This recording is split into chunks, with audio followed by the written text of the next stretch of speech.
Assalamualaikum warahmatullahi wabarakatuh. Selamat siang teman-teman. Bertemu lagi dengan saya Nur Fitri Hindrayani yang akan mengajak sharing dengan sosok yang sangat menginspirasi bagi kita semua. Nah, pada siang hari ini saya kedatangan tamu yaitu Mbak Nurul Alfiatur Rahmaniyah atau sering akrabnya dipanggil dengan Mbak Alfi. Nah, Mbak Alfi ini adalah salah satu volunteer dari Gerakan Sukabumi Mengajar. Nah, gerakan ini memiliki visi untuk menghasilkan insan Indonesia yang cerdas dan kompetitif. Nah, apa sih yang membuat Mbak Alfi tertarik untuk mengajukan dirinya sebagai salah satu gerakan volunteer ini? Yuk, simak langsung cerita inspiratifnya ya. Halo Mbak Alfi. Halo. Katanya Mbak Alfi ini kan masih kuliah. Kira-kira semester berapa ya Mbak? Dan boleh perkenalan dulu dengan teman-teman semua? Oke, perkenalkan aku Nurul Alfiatur Rahmaniyah, mahasiswa Komunikasi dan Penyiaran Islam semester 5 IAIN Kudus, berasal dari Jepara. Oke, nah ini Mbak Alfi kan mengikuti Gerakan Sukabumi Mengajar nih. Boleh jelaskan lebih detailnya apa sih yang membuat tertarik Mbak Alfi mengikuti Gerakan GSM ini?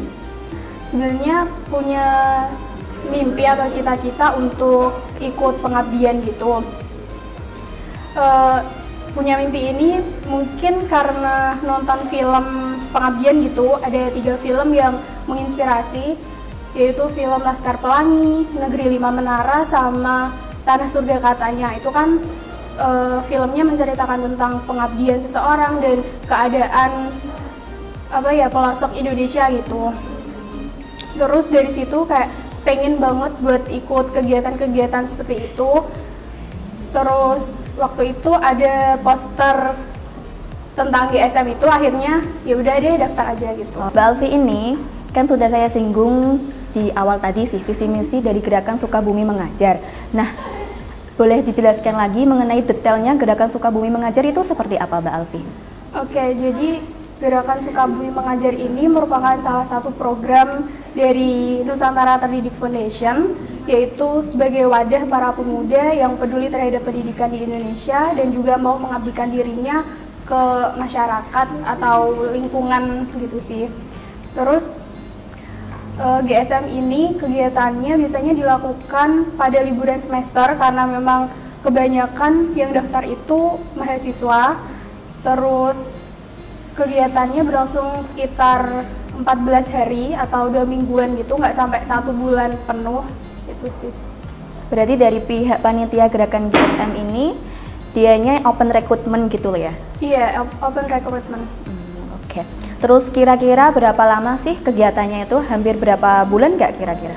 Nggak berbulan-bulan, paling cuma 14 hari di penempatan, terus 2 hari sebelum penempatan itu ada kayak briefing, pembekalan materi gitu.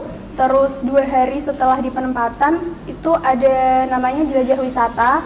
Kalau kemarin waktu aku ikut itu kita ke namanya Desa Henjeli, yaitu sebuah desa yang digunakan sebagai tempat wisata. Wisatanya itu tentang alam yang ada di Henjeli itu. Gitu. Oh gitu. Terus Mbak Alfi mengikuti kegiatan GSM ini, apakah orang tua mendukung, dari teman-teman juga bagaimana? Kalau dari orang tua, karena awalnya itu pas daftar aku nggak cerita gitu ke orang tua, tapi setelah lolos seleksi pertama itu baru cerita kalau kemarin daftar namanya GSM, nanti penempatannya di Sukabumi. Terus bilangnya sih kayak belum tentu nanti bakal keterima karena dari pengalaman itu kalau daftar-daftar jarang keterimanya gitu kan. Dan ternyata waktu pengumuman ternyata itu keterima. Terus cerita ke orang tua, waktu itu ibu bilangnya kayak nggak usah berangkat aja karena sendirian, terus perempuan perginya nggak di Jawa Tengah gitu kan, harus ke Jawa Barat gitu. Nggak tahu nanti kesananya kayak gimana, naik apa gitu, dan nggak punya temen juga kan. Tapi ternyata setelah kayak gabung di grup WhatsApp volunteernya, itu ada salah satu volunteer dari Klaten yang kebetulan kuliahnya di UNES gitu. Jadi kita berangkat bareng dari Semarang gitu. Kalau respon teman-teman, mereka mendukung banget sih buat itu. Alhamdulillah sekali ya Mbak, Iya. Pengalamannya yang tak terlupakan pastinya. Nah, tanpa sadar pasti Mbak Alfi di sana punya pengalaman yang sangat mengesankan atau mempunyai tokoh inspiratif bisa dijelaskan siapa saja yang menjadi tokoh inspiratifnya Mbak Alfi di sana? Iya, tokoh inspiratif yang pertama itu Bu Mai. Beliau salah satu guru yang ada di tempat penempatan, yaitu MI Manukur. Jadi beliau itu kayak mengabdikan dirinya benar-benar buat anak-anak yang ada di Manukur gitu. Pengen supaya anak-anak itu bisa belajar, terus tahu, punya ilmu gitu loh. Dari pagi kayak beliau mengajar di MI, terus siangnya mengajar PAUD untuk anak-anak yang masih kecil, terus malamnya itu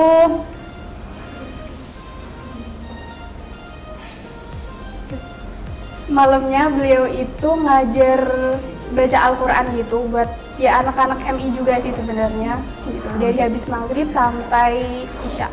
Oh iya, berarti Ibu Mae tadi itu mengajar juga di Gerakan Sukabumi Mengajar gitu? Bukan mengajar, jadi beliau itu guru asli dari Manukur gitu loh. Gitu ya? Iya, guru asli di penempatan itu, di kampung itu. Terus kita kan yang dari GSM join gitu sih di MI itu. Oh, seperti itu. Pernah punya pengalaman yang kocak atau yang mengharukan saat mengajar di sana nggak, Mbak? Yang kocak itu waktu pertama kali kita sampai di sana, kita tinggalnya itu di MI-nya gitu. Jadi dikasih satu ruangan yang buat nyimpen-nyimpen kayak buku gitu kan. Terus kita gunakan tempat itu buat tidur gitu. Dan bahkan bukan cuma tidur di situ, tapi masak pun juga di situ. Seperti perpustakaan gitu, dibuat tidur kayak gitu? Ya, ruang guru juga sih, karena gurunya di MI itu cuma ada 2 orang gitu, sama satu kepala sekolah yang itu jarang ke MI-nya. Terus di sana di Manukur itu ternyata banyak anjingnya gitu. Oh, anjing. Karena kita kan kayak kita kaget gitu loh, kok banyak anjing, sedangkan kita kan kebanyakan beragama Islam gitu. Takut kalau nanti tiba-tiba kesentuh anjingnya gitu. Terus kita coba tanya ke masyarakat sekitar, nggak apa-apa kok Mbak, ini emang ya biasanya mereka ada di sini gitu. Kalau kita nggak ngapa-ngapain nggak bakal digigit kayak gitu sih. Terus karena kalau kita ngucapin anjing kan kesannya kayak kasar banget gitu kan. Benar. Jadi kita nyebutnya anjing itu sebagai jingga. Gitu. Terus kalau kita makan juga nanti sisa-sisa dari makan kita kasih ke anjingnya itu. Iya. Kalau boleh tahu juga ini Mbak Alfi waktu di sana tuh mengajar dari tingkatan sekolah yang apa saja? Mulai dari MI atau dari SD sama sih itu? Di penempatan yang waktu itu namanya MI Manukur. Jadi kita ikut di MI itu dari hari apa ya? Kalau MI berarti masuknya Sabtu sampai Kamis gitu. Terus siangnya kita kayak bagi-bagi orang gitu loh. Ada yang paginya nanti ngisi di MI, terus siangnya ngisi di PAUD sama Bu Mai juga, terus malamnya ikut ngaji gitu. Jadi tingkatan sekolahnya tuh hanya MI gitu ya? Di sana belum ada kayak MA gitu Mbak di Sukabumi? Kalau di Sukabumi sendiri ada, bahkan universitas juga ada, tapi untuk di tempat penempatan karena emang akses masuknya itu jauh banget dari kota gitu, jalannya juga masih jalan tanah batu dan susah banget kalau kayak kita gitu sendirian mau ke sana gitu. Itu hanya ada MI aja di kampung itu. Oh gitu. Terus menurut Mbak Alfi pendidikan Sukabumi itu yang seperti apa saja sih? Jadi untuk kebanyakan kayak founder atau volunteer yang sebelumnya, jadi yang aku ikutin itu kan GSM batch 5, udah angkatan kelima. Sebelumnya ada angkatan 1, 2, 3, 4 itu mereka juga orang-orang Sukabumi gitu loh, dan mahasiswa-mahasiswa juga. Jadi kalau dilihat dari itu ya mereka sebenarnya peduli terhadap pendidikan, tapi untuk orang-orang di pelosok, bahkan waktu itu ada anak kelas 5 SD, kelas 5 MI kalau nggak salah, itu waktu ditanya kayak habis ini nanti ngelanjutin sekolah ya gitu, dia bilangnya kata bapak nanti mau masuk pesantren gitu, tapi nggak lanjutin pendidikan formalnya, cuma dari MI langsung ke pesantren gitu. Terus ditanya alasannya kenapa nggak ngelanjutin, karena terbatas biaya juga. Jauh juga ya dari pemukimannya. Kalau sekolah kayak SMP atau MTS itu ada, tapi memang harus turun dulu gitu ke bawah. Oh, jauh ya? Ya jauh banget sih. Kira-kira kalau dihitung waktu itu berapa menit ya Mbak? jam-jaman. Jam-jaman. Iya. Wah, jauh ya. Oke, selanjutnya kalau boleh tahu nih, dari pihak panitia itu mempunyai kriteria apa sih untuk calon-calon volunteer yang akan datang gitu? Kebetulan sebenarnya dari bulan ini, Desember ini tuh ada open recruitment GSM batch 6. Jadi untuk kayak tahapan selanjutnya dari GSM batch 5 ke batch 6 gitu kan. Dan ini kriterianya yang pertama komitmen dan mau gitu untuk nantinya ditaruh di tempat yang kita nggak tahu kondisinya seperti apa. Gitu. Terus WNI harus warga Indonesia dan usianya 18 sampai 25 tahun. Itu statusnya harus mahasiswa apa boleh selain mahasiswa? Boleh selain mahasiswa, yang penting umurnya tadi sih kan. Gitu. Kayak kalau dilihat dari umur itu mungkin lagi semangatnya gitu kan. Kira-kira ada persyaratan khusus untuk mengikuti kegiatan tersebut nggak, selain yang disebutkan tadi? Mungkin dari ISEI sih, nanti kan ada form pendaftaran, di situ kayak ada beberapa pertanyaan, tergantung kita nanti bisa jawab esainya kayak apa gitu. Kalau benar-benar meyakinkan dan pantas buat diajak bergabung ke GSM ya kenapa tidak gitu kan. Oh iya sih, betul sekali. Nah, kalau boleh tahu nih, persiapan apa saja mulai dari awal sampai akhir pemberangkatan itu, boleh bagi tips buat teman-teman semua untuk mengikuti gerakan selanjutnya gitu. Bagi tips untuk persiapan Anda menjadi volunteer gerakan Sukabumi Mengajar. Jadi GSM ini kan bukan kegiatan yang didanai oleh pemerintah ataupun pihak lain gitu kan. Jadi emang dari dana kita pribadi gitu loh. Jadi harus nyiapin uang yang cukup juga, karena nanti ada uang apa ya bilangnya, kayak uang buat kita nanti makan sama transport kita ke penempatan gitu loh. Dari titik kumpul ke penempatan itu emang bener-bener kita sendiri yang keluar biaya. Terus dari rumah sampai ke titik kumpul juga kita yang keluar biaya sendiri gitu. Jadi uangnya bener-bener harus siap. Terus izin dari orang tua jangan lupa. Terus karena kita nanti kan ketemu sama anak-anak SD, terus belajar bareng sama mereka gitu. Mungkin bisa dari rumah gitu, udah nyiapin kita bakalan ngasih pelajaran apa atau kayak bermain apa sih sama anak-anak, itu bisa disiapin lebih dulu biar nanti pas di sana nggak bingung mau ngapain. Gitu. Oh gitu. Terus untuk seleksi-seleksi waktu mau masuk daftar itu boleh tahu gimana? Seleksi yang pertama ngisi form, terus nanti ada kayak esai gitu, terus ngisi esainya.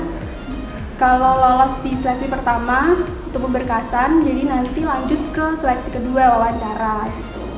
Dan setelah wawancara udah sih langsung nunggu pengumumannya aja.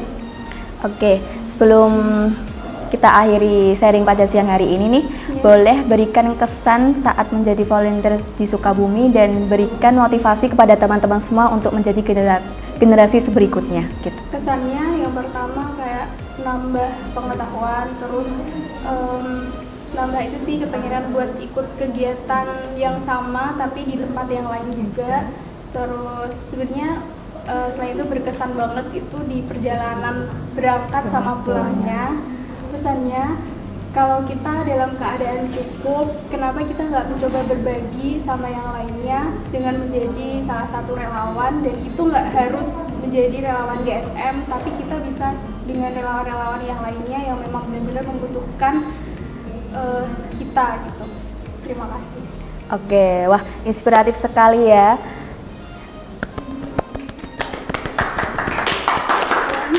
Banyak sekali pelajaran dan pengetahuan yang kita ambil dari sharing Mbak Alfi pada siang hari ini. Tentunya kalian harus tertarik ya mengikuti gerakan Sukabumi Mengajar ini. Yuk pastikan kamu menjadi generasi selanjutnya. Oke, sudah saatnya saya akhiri sharing pada siang hari ini. Nantikan next Fitri sharing pastinya dengan narasumber yang lebih inspiratif dan gak kalah keren. Saya Nur Fitri Indrayani pamit undur diri. Wassalamualaikum warahmatullahi wabarakatuh dan sampai jumpa.